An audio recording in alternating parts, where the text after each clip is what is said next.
Okay, now the next phase of this painting is going to be creating some dynamic perspective by using those little squiggly light patterns that you always see in photographs of the sea floor that are shining through the waves at the surface and getting distorted to create those patterns. I'm going to use that to create the effect of larger foreground, smaller background. Just like I scrunched these waves, I can use those patterns and make those flatter and smaller as they come back toward the horizon to create perspective on my floor, just like I did on the surface. The color I'm going to use, I think I'm going to use this one here, this really light yellowish green. You can see that I took this one here, that is my yellowest green that I used on the surface, and added even more white to it. And maybe it'll still be a little bit too green, we'll see.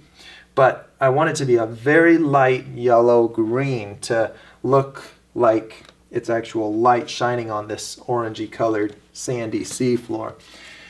The pattern of my waves is, you can see that I have lines going this way and they're in perspective, so they're going back that way, and then same thing this way, going back that way. I did that just to create perspective. They could be going any direction, probably in nature, but I want to use the same kind of pattern down here because the light down here is coming from up there. What waves do is, where they're bent upward, those high spots take all the light from the whole wave and they bend it into those lines that you see. So they change the direction of the light. The light would just go straight through the flat water. But when it bends like this, like the top of a wave, the light hits that edge and boom, bounces this way, just like a magnifying glass cooking a little ant, you know. Not that I ever did that. And what is the word for it? It concentrates the light to those little lines. So there's going to be a lot of those little lines for that reason. But they're not continuous. I'm going to be careful not to make them go through the whole picture, because waves crisscrossing each other interrupt the patterns. And so they're going to be a lot of short little S shapes that all together maybe create lines. I can see a natural line in my gradient, just the imperfections of my color blending, which is going to work to my advantage. So I'll just put a little line in here, watch. Put one this way. And then I'll take a bigger brush. Oh, that dried quick on me. Better move quicker. A little more paint, a little more water. That one still looks all right though. Do it again.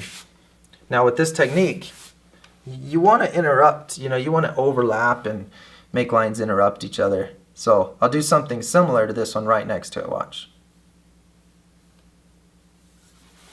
Like that, and then I'll take this and I'll just feather it like this, a little bit, not too much. I don't want to do it too much. What I want you to notice about this is that I scrunched my zigzags up here a lot more than I did here. You see, I was traveling downward a lot more as I was near the bottom of this picture. I was going sideways a lot more as I was near the top of this. So I want to try to be uniform in that way across this whole area. By the time I get up here, I want to be doing mostly horizontal lines. When I'm down here, I want to do a whole bunch of lines like this that have a lot more vertical movement to them.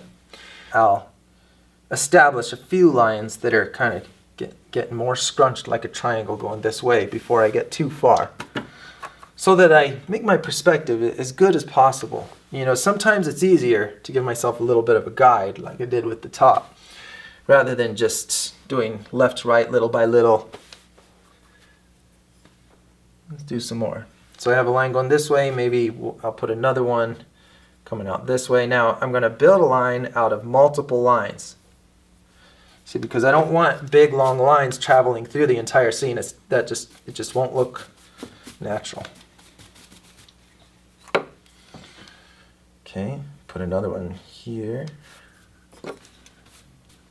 Notice how this one is going more horizontal than this one. That's because I want them to be eventually coming to a point by the time they meet the horizon. Do another one.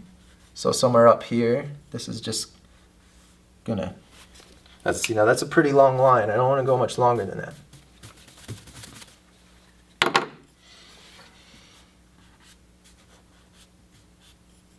Flip my brush over and do that pattern there. You know, it's really easy to accidentally do the same thing over and over with these kind of techniques. So I'll do a few this way, and then I'll flip my brush over and do a few this way to prevent myself, because the paint is just on one corner of the brush. So if I go opposite ways, it'll prevent me from doing very repetitive patterns. Now I've done a couple lines coming this way, so that's good perspective there. So now, why don't I make some coming this way? I already made one here, so I can make a continuation of that, maybe coming down here. Go the other way.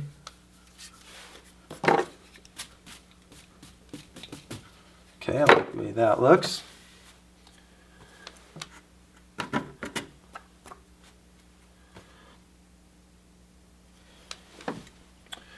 And then here, let's make a few.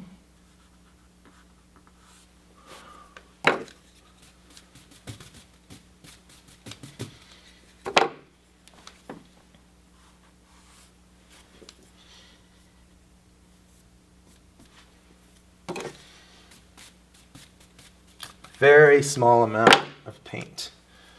It's a very small amount. When I dip my brush, I'm just barely dipping the corner. Just barely dipping it in there. Let's see how I was making a line here. I can slow down and try to do something more artistic. You know, I don't have to do them all fast, like I know exactly what I'm doing.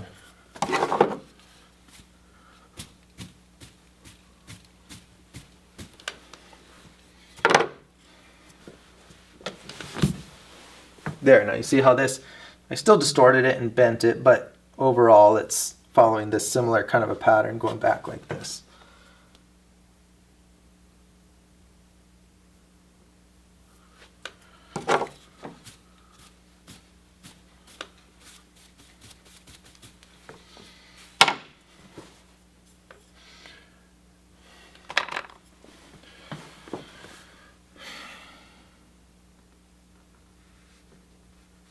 So I'm getting more and more horizontal as I come up here. Not a lot of the more vertical areas.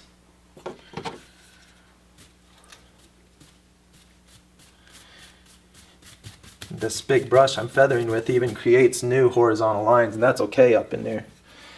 But I am going to run into a problem where this is going to be too bright of a color as it gets way up in here. So at that point, I can either darken my color or just put it on thinner. When I say put it on thinner, here's a way to do that. Make this skinny little squiggle and just stamp it with my hand, and that really squishes it to its thinnest.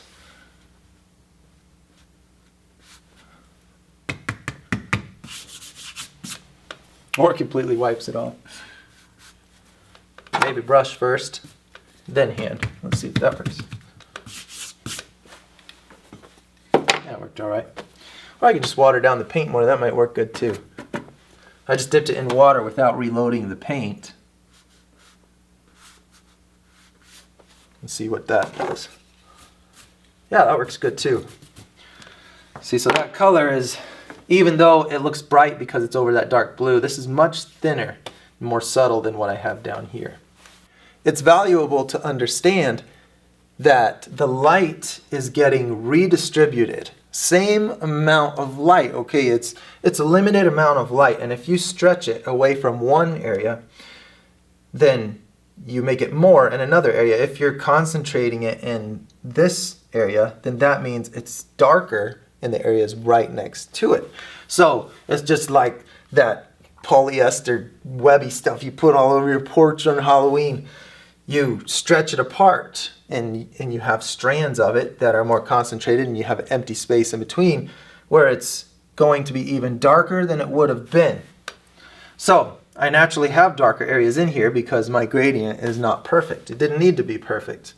So I'll identify the darker areas, and right next to those areas I'll put my brightest lines so that it looks like the light is being pulled off of those areas and concentrated into the areas around them. So see, this is a little bit darker right here. So why don't I just make a bright circle around it?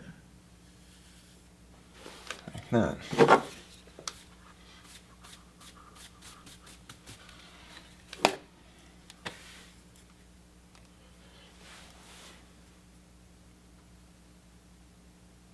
I don't want to make it completely perfect. Oh, not that I could if I wanted to.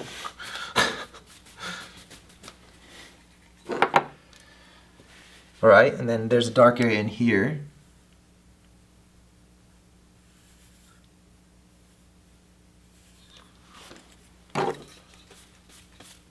Now once these dry, I can always come back and do more over them. You know, this is just a first layer. So I don't want to be a total perfectionist right at the beginning. I just want to get this thing covered with these lines, not too many of them, because it's real easy to go overboard and make it look like spaghetti. I want to make sure I leave a lot of empty space, like I said I was going to do the first time on the top, and didn't. So the good thing about this is it's pretty easy to wipe it off soon after it's painted if I do anything I don't like. Now notice when I'm feathering these, I'm trying to keep my brush horizontal when I feather. I don't want to like feather this way. It's just going to look weird because it's gonna stretch them this way and go against the flattened perspective that I'm trying to create. So in order to not ruin my perspective, I go horizontal because that is the direction that everything is getting flattened. So see, rather than add new lines into new spaces, once I get some on there, it's good if I just add it to where I already have lines. You know, so maybe let's find an area that looks like light should be all concentrated and bright. See, I already have some right here. So I'll just make a bright spot right there. Building off of what I've already made, rather than overloading my negative space with new areas. It's good if I leave a few real bright ones, you know. I don't think I want to completely feather out all of my bright spots. I like the way it looks having some bright ones. And I'll come back and highlight those too. See, I'm not reloading my brush much when I'm up here because I want to keep the paint real light and thin. Now if it looks like at some point in my picture like there's a natural hill, so this kind of looks like there's a little bit of a valley here and this hill kind of comes out. So, well, then I'm going to scrunch these as they come over this one and then open them up a little bit as they come over this one. I'm going to go with the perspective that has naturally happened. See, so right here, a lot of scrunchy lines, all flattened together. And then I'm going to open them up as they ramp up this edge.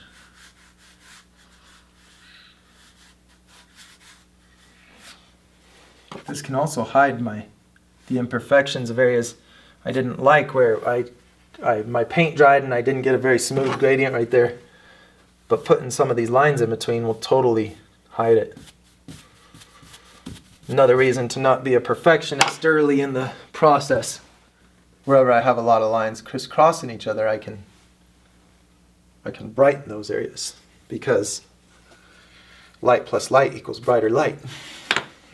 So if they're crisscrossing or getting stretched apart and pushed to the same area, I have brighter light. See, I just keep adding to this, but I'm not adding to my empty spaces.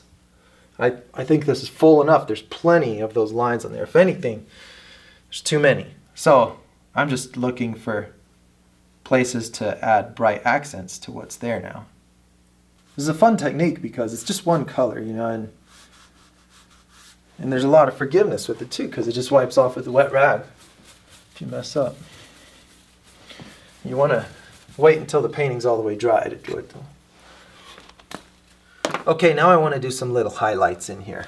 So if this color was not very bright and I wasn't getting very much contrast, I would lighten it up and add white, but it's looking pretty good right now. So I'm going to try first just using the same color, but putting it on heavier where I want my highlights.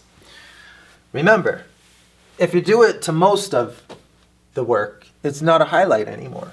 So it has to be to a minority of the picture in order to be a highlight. That's what's going to make it stand out. And I'm seeing that I already have bright areas in here, so that's an ideal place for a highlight. It's dumb to put a highlight over here somewhere when I already have natural highlights starting to happen, because then I'm just going to be taking away from highlights that are already there. If I add more into empty spaces, I need those empty spaces. Okay, so I'm thinking that in here I brighten up this whole section and just kind of connect this together. I've already got something going there, so I'll just brighten it up. And then someplace in this I just want a real bright color. Something that's at full concentration. I'll just pull this out.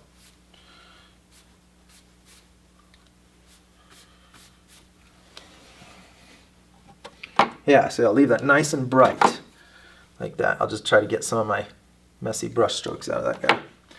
Then here, this is a good place because this is already a bright spot. I'll just make it even more bright. And I'm just trying to feather it into the areas that are already there, so it doesn't look like, it looks like it's part of the same, chain of light. So I'm just looking for areas. Where is a spot that's already sticking out to me? I wonder what it'd look like if I just made this totally bright right here. Just a big bright area, bigger than all the rest. It's a tricky thing, trying to make the look of light on a surface that is not an object. Doesn't interfere with what appears to be the object. It just looks like light on the object. I mean, it's a tricky thing. I can go brighter on the highlights, but I want to do that with caution. So same color here. Now I'm just adding pure white to it. I just put pure white on that edge right there. Now if I put a lot of this, then my seafloor is going to start looking equally as bright as my sky up there. That's never going to happen. So if I have a bright sun in my picture, I don't want to make these highlights just as bright, but if I use real small amounts, then I can get away with it. So maybe just in that one little spot, I use that bright white, which is still mixed with the green. It's just the brightest white that's in there. Maybe some here. And just that little touch can make this look like a much more luminous piece right here.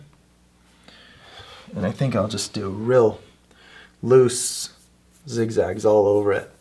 Just see what happens by chance. I'm watering it down a lot so that it's not going to be as bold as what I did more intentionally. But the zigzag will just help tie everything together. That one was too bright right there. Let's pull that out. Something I always see a lot of in wave patterns is repeats. That kind of stuff.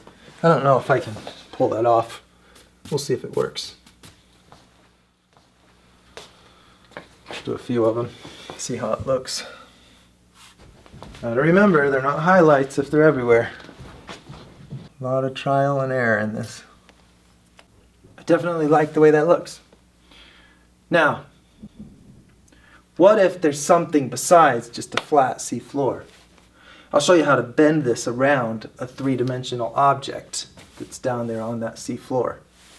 So what I'll do is paint like a big rock formation under the water here.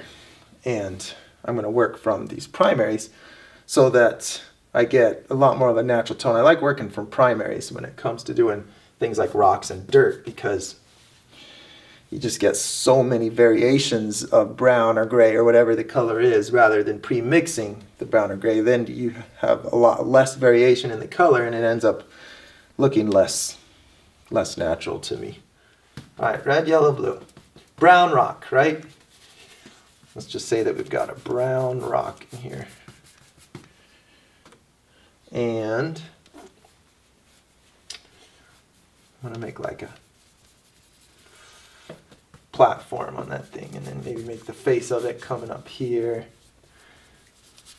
This is always tricky for me because I feel bad painting over all of the stuff I've already done, you know. It's like I worked to make it just right, and then I go and paint stuff right over it. Now here's something about underwater, is that the shadows are lighter a lot of the time, and the light areas are darker a lot of the time. So altogether, less contrast. The reason for that is the dense water is bouncing light all over the place, reflecting it, you know. So not only is the sea floor reflecting light up into the shadows of the rock, but the water itself everywhere is reflecting the light, more so than air would do. So it causes the shadows to be not as black, not as dark. So I'm going to use a lot of blue in the shadows. And then I'm not going to get too bright on my highlights either. See, I want some blue in here. That's just a very brown color. This is underwater, so I'm developing this as I go. Make this just disappearing into the background there. So way back here, it's going to be far away, so I'm going to make it real similar to that color. It gets darker when it dries. You know, when I paint, I oftentimes don't really know what I'm making, but I know enough to get me started. So I just start putting paint down. I know that I want the further things to be darker blue. I know that I want the closer things, so I just start putting colors where I know they make sense, and I don't worry too much about the actual shape of the object until I start imagining something. Then I'll say, oh, I can kind of see it turn into this. Then I'll go with that. I'll make it into that. Maybe that's a little bit of light coming off that thing. Yeah, that's cool. Then maybe back in here, we'll make another part of it coming up out of the surface. And that's further away. It's also closer to the surface, so instead of the blue, I'm going to go with the green blue because it's up here where it's lighter. I don't want to forget where my light source is coming from back there, so front-facing edges do need to look shadowed. My paintings tend to look a lot different because there's like 100 colors in this little area right here, because this is all different results of red, yellow, and blue, black, white, rather than just results of, say, a turquoise and a black. You know. But see, it helps me to see a lot of different options as I'm going and decide what I like the look of the best. I might have a little bit of light. This is pretty close to this seafloor, and everything in a painting is somewhat of a light source. So whatever light is hitting this is bouncing and hitting other things. So this being close to it, I'm going to put a little highlight on the bottom edge of this rock. Now that I've put it where I like it, you know, I think I like where I have that thing, so I start adding some details. So the light coming off that ground, I'll just make a real dirty blue-green color and see if that works. That's too bright. I'll add some black.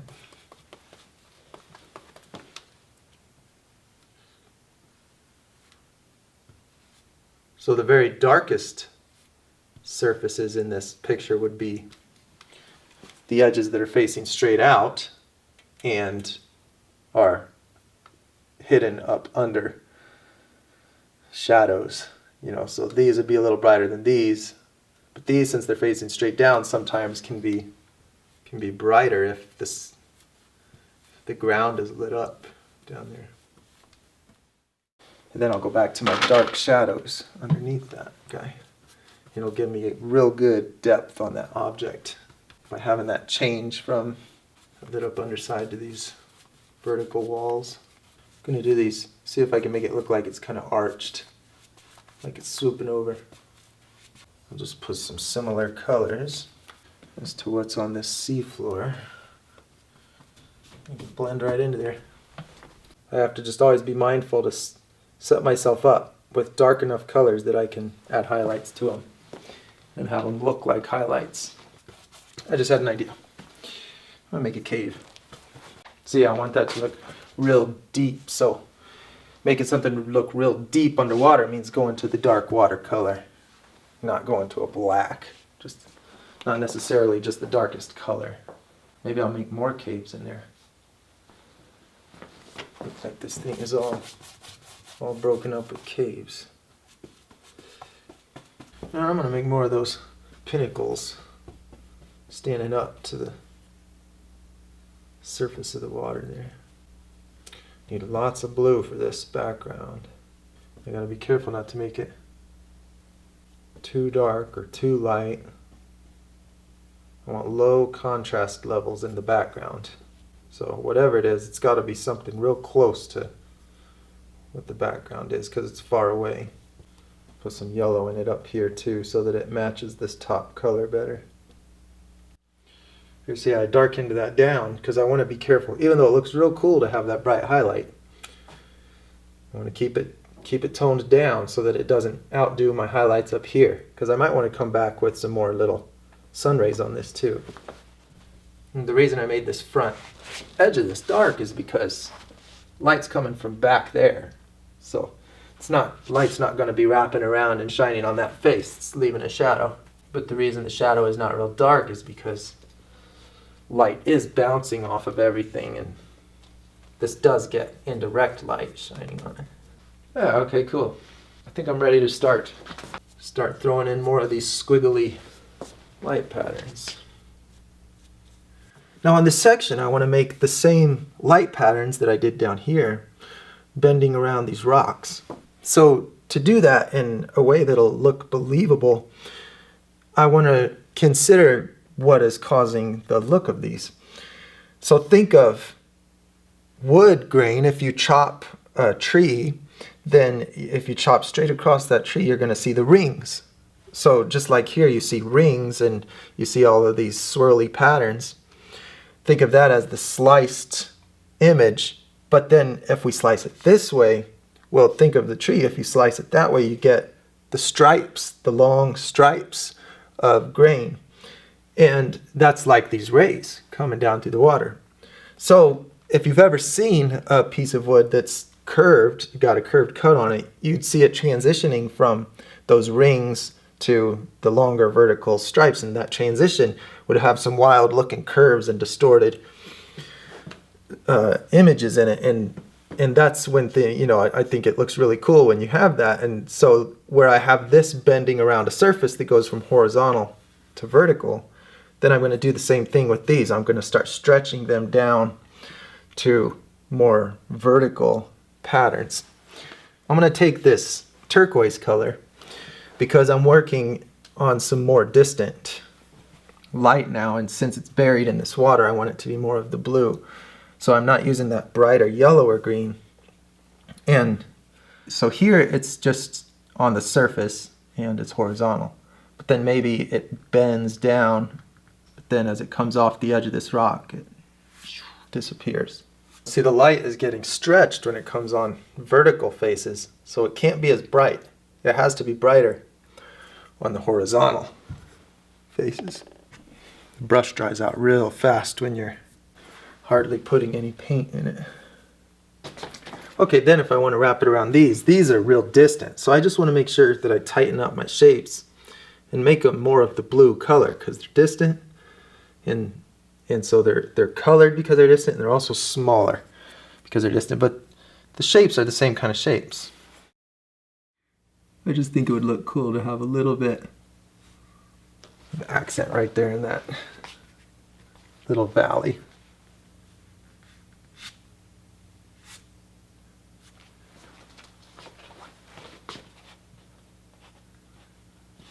See, I just stamp it out with my fingers until I get it as light and subtle as I want it.